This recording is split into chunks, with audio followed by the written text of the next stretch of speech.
प्रिय दर्शकों, नमस्कार। आज मैं आपको जन्म कुंडली में भाग्य के स्वामी का गुरु के साथ किस प्रकार का संबंध है, इससे जुड़ी एक बहुत ही महत्वपूर्ण जानकारी देने वाला हूं। अगर आपकी कुंडली में भाग्य के स्वामी और गुरु ग्रह का एक मजबूत संबंध कुंडली में बन जाता है, तो आप अवश्य से इस बात को देख पाएंगे कि आपके जीवन में ये गुरु और भाग्येश का संबंध भाग्य को बढ़ाने का काम करेगा, जीवन में सफलता उन्नति को बढ़ाने का काम करेगा। अब ये किस प्रकार से देखना है, क्या क्या देखना है, सभी की जानकारी मैं आपको दूंगा, तो आप ध्यान पूर्वक आज की वीडियो को देखिए। सबसे पहले आप एक बात समझिए कि गुरु के साथ आपको भाग्येश का संबंध क्यों देखना है। आप ये बात जानते हैं कि भाग्य का जो स्वामी होता है वो जीवन काल में भाग्य को, साथ ही साथ व्यक्ति की उन्नति को, मान सम्मान को, नैतिकता को दर्शाने का काम करता है। व्यक्ति जीवन काल में, कोई भी व्यक्ति हो, आप हो या मैं हूं या अन्य भी कोई व्यक्ति हो, जीवन काल में कितना ही मेहनत क्यों ना कर ले, कितना ही प्रयास क्यों ना कर ले, कुछ न कुछ आवश्यकता हर व्यक्ति को उसके भाग्य की होती है। आप नहीं तो ऐसे बहुत से उदाहरण अपने आसपास देखते होंगे। और साथ ही साथ आप अगर कई बार खुद के ऊपर भी ये बात गौर करते होंगे, अगर स्थिति कमजोर होंगी तो, कि आप मेहनत तो कर रहे हैं, अपनी ओर से पूरा एफर्ट लगा रहे हैं, लेकिन कुछ न कुछ जितना मन मुताबिक रिजल्ट चाहिए वो नहीं मिल पा रहा है। और इसका एक सबसे बड़ा कारण होता है आपका भाग्य। जब जिस व्यक्ति का आप देखते हैं भाग्य प्रबल होता है, तो वो जीवन काल में जो करता है उससे कहीं ना कहीं उसे बढ़कर ही प्राप्त होता है। अब ये जरूर है कि हर एक ग्रह का, हर एक स्थिति का अपना समय होता है, लेकिन हाँ, आज मैं जो आपको बता रहा हूं कि भाग्य के स्वामी और गुरु का संबंध, ये इसीलिए आपको देखना है क्योंकि इससे आपको पता लगेगा कि आपके भाग्य का स्तर किस प्रकार का है।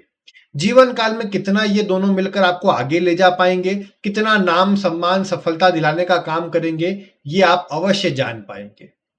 अब ये तो आप सभी जानते ही है कि गुरु भाग्य के स्वामी और विशेष रूप से कारक होते हैं। स्वामी तो केवल काल पुरुष की कुंडली में कहा जा सकता है, लेकिन स्वामी के अलावा गुरु जो होते हैं कारक होते हैं।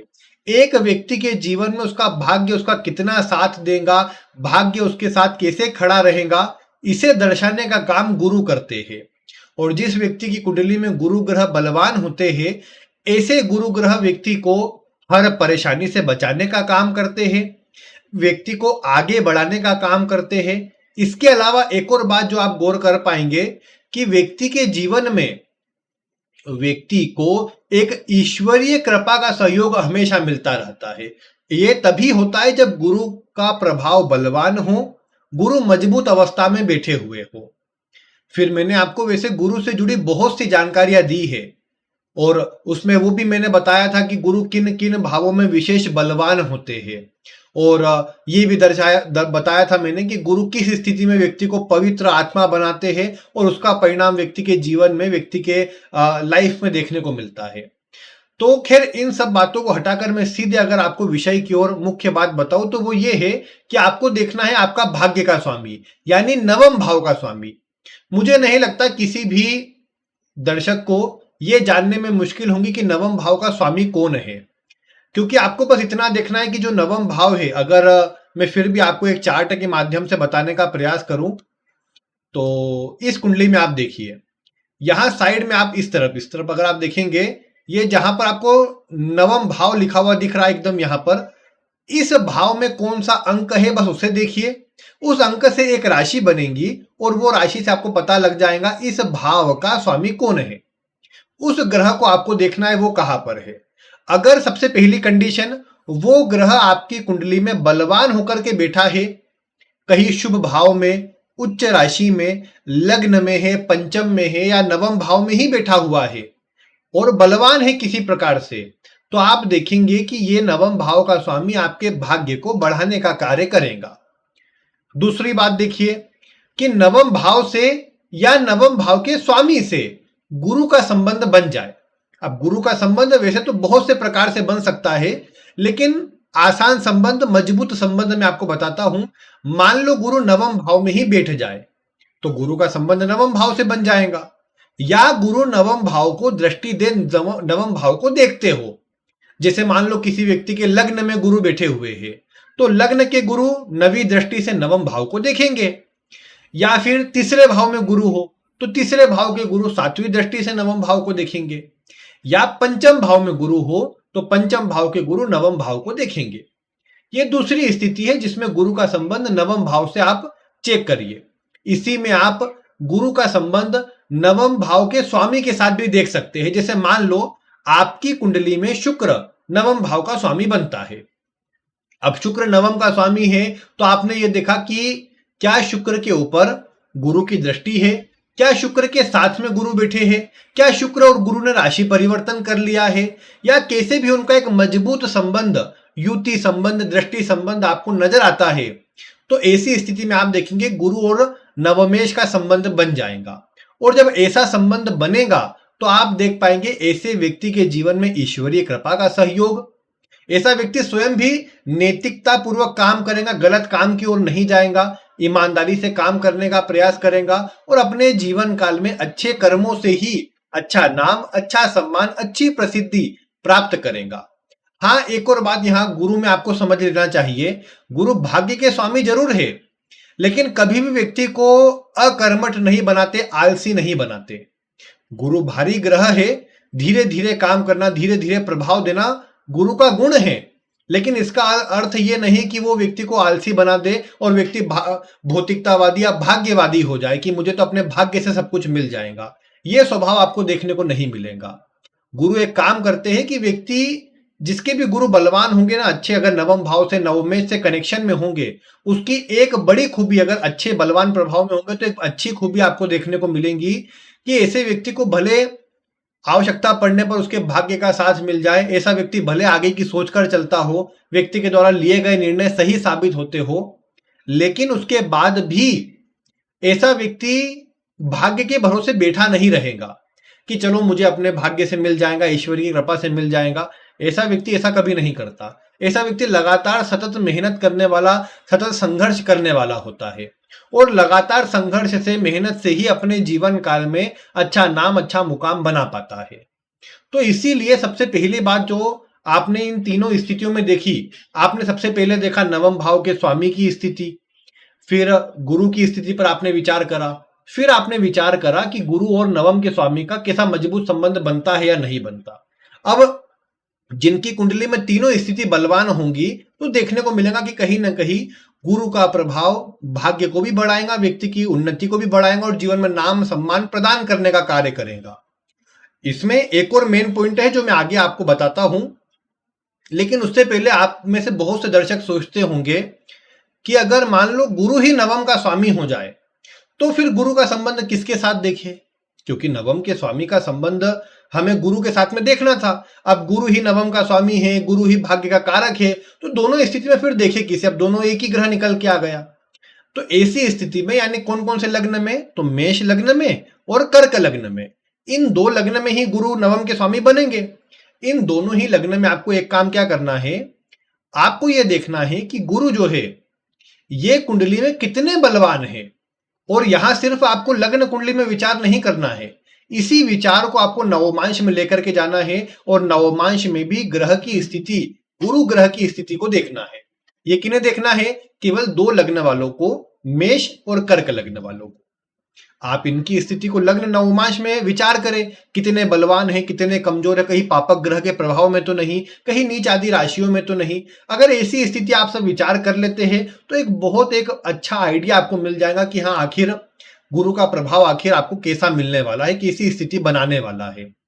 अब इसी में यदि मैं आपको एक बात कहूं कि गुरु का जो असर है, गुरु की जो स्थिति है, उसमें आपको एक और बात जो देखना चाहिए वो ये है कि गुरु अगर आपकी कुंडली के अंदर, जैसे मान लो तीसरे भाव में, तो गुरु को वैसे कहा गया है कि गुरु का मरण करण स्थान होता है, यानी यहां पर गुरु के उतने अच्छे प्रभाव नहीं होते। और मैंने कई कमियां आपको बताई थी कि मेन कमियां तो ये है कि ऐसा व्यक्ति ज्यादा दूसरों की बातें सुनता नहीं है और अब अच्छा गुरु का प्रभाव लेने के लिए जरूरी ये है कि व्यक्ति सुने भी, समझे भी, स्थिति का आकलन भी करे और फिर निर्णय ले। अब व्यक्ति किसी की सुने नहीं, हो सकता है फिर अपने अनुसार निर्णय ले और जल्दीबाजी में निर्णय ले। गुरु बहुत ही बलवान होंगे तो सपोर्ट करेंगे, लेकिन अन्य स्थितियों में परेशानी भी आ सकती है। तो इसीलिए ये तीसरे भाव के गुरु में नवम पर दृष्टि होंगी, लेकिन इसका विचार कीजिएगा कि बहुत बलवान ये नहीं रहेगा। आप बस इतना देखिए कि लग्न का स्वामी, नवम का स्वामी और गुरु।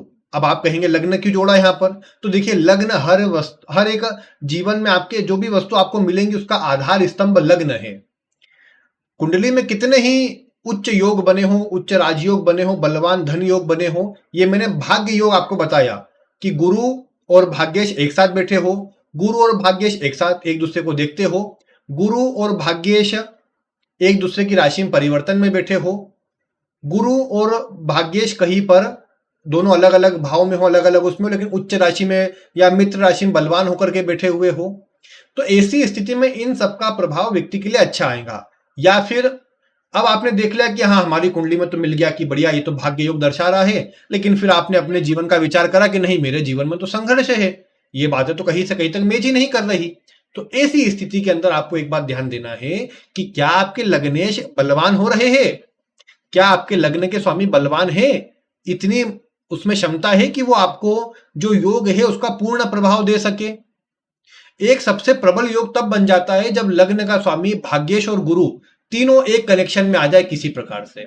अब इसमें हो सकता है गुरु लग्न के या नवम के स्वामी हो जाए, लेकिन लग्नेश और भाग्येश का, लग्नेश भाग्येश गुरु का आपसी संबंध व्यक्ति के जीवन में उन्नति को, सफलता को, भाग्य को बढ़ाने का काम करता है। अब मान लो लग्नेश और भाग्येश का संबंध है, या फिर लग्नेश और गुरु का संबंध है, और उसे साथ में मतलब कहीं ना कहीं गुरु देख रहा है, या तीनों ग्रह कैसे भी एक दूसरे को दृष्टि से, युति से, राशि से कैसे भी एक दूसरे को लिंक कर रहे हैं, तो एक अगर लिंक बन जाएंगे तीनों ग्रहों के बीच में, तो आप पाएंगे ये जो योग है, भाग्य योग जो है, ये प्रबल हो जाएगा, व्यक्ति की उन्नति, मान सम्मान, तरक्की को बढ़ाने वाला बन जाएगा। तो आप भी बस इतना ही कीजिए, इस योग को देखिए। और जिनके भी कुंडली में आप देख पाएंगे ना कि इन दो ग्रहों का अच्छा कनेक्शन, मजबूत कनेक्शन होगा, वो जीवन काल में अच्छा नाम, अच्छी सफलता, अच्छी तरक्की अवश्य प्राप्त कर पाते, ईमानदारी से बना पाते हैं। और कई बार तो ये देखा है कि जीरो से स्टार्ट करते, लेकिन अच्छा नाम, अच्छी सफलता अपने जीवन काल में हासिल कर पाते हैं। तो इसीलिए मैं ये कहूंगा कि अगर आपके जीवन में गुरु का प्रभाव बलवान है, शुभ है, तो आपको अवश्य से इसके शुभ प्रभाव भाग्येश के साथ अगर कनेक्शन में आ जाने से अवश्य मिलेंगे। अब इतना मुझे विश्वास है कि आप इतना विचार तो करेंगे ही कि ग्रहों का जो संबंध बने वो त्रिक भावों में न बने, या फिर उनकी नीच राशियों में न बने, या जहां पर ग्रह कमजोर हो जाते हैं उन भावों में न बने, क्योंकि उन भावों में बनने पर भी उसका जितना रिजल्ट आपको मिलना चाहिए उसकी मात्रा अपने आप कम हो जाएंगी। ये नहीं बोलता नहीं मिलेगा। जैसे अगर मान लो लग आपके भाग्येश का और गुरु का संबंध 12वें भाव में भी बना, तो इसको ये नहीं बोलूंगा नहीं खराब है, इसका प्रभाव नहीं मिलेगा। हो सकता है कहीं दूर स्थान से जुड़ने पर, या विदेश से जुड़ने पर, या कहीं बाहर जाने पर आपको इसका प्रभाव देखने को मिले। तो इसी सब बातों का आपको विचार करना रहेगा, और इसके आधार पर फिर आप विचार करेंगे तो अधिक उचित रहेगा आपके लिए। क्या कितना प्रभाव मिलने वाला है, कितनी मात्रा में मिलने वाला है। तो ये एक छोटा सा वीडियो था, लेकिन महत्वपूर्ण है, और विशेषकर आपके जीवन में कितनी तरक्की मिलेगी, कितनी सफलता मिलेगी, कितना भाग्य का साथ मिलेगा, ये बताने में बहुत कारगर है ये जो आज का वीडियो है। पर इसे ध्यानपूर्वक समझ लीजिए, और इन तीनों ग्रहों का, या पहले दो ग्रहों का संबंध देखिए, गुरु और भाग्येश का। इनके संबंधों को देखने के बाद आप जाइए कि लग्नेश से इनका कैसा कनेक्शन बन रहा है, लग्नेश से आपसी संबंध कैसा है, लग्नेश कहीं देखता हो तो इसके प्रभाव में और अधिक वृद्धि हो जाएंगी, और जीवन काल में जो अच्छे प्रभाव है वही आपको बढ़ते नजर आएंगे। तो ये थी आज की वीडियो। उम्मीद है आपको कुछ नया जानने को, रोचक कुछ जानने को मिला होगा। और अगर आपको वीडियो पसंद आई तो इसे लाइक करें, अन्य लोगों तक शेयर करें, और ऐसी ही वीडियो देखने के लिए चैनल को सब्सक्राइब करें। आज की वीडियो में इतना ही। वीडियो देखने के लिए आपका बहुत बहुत धन्यवाद।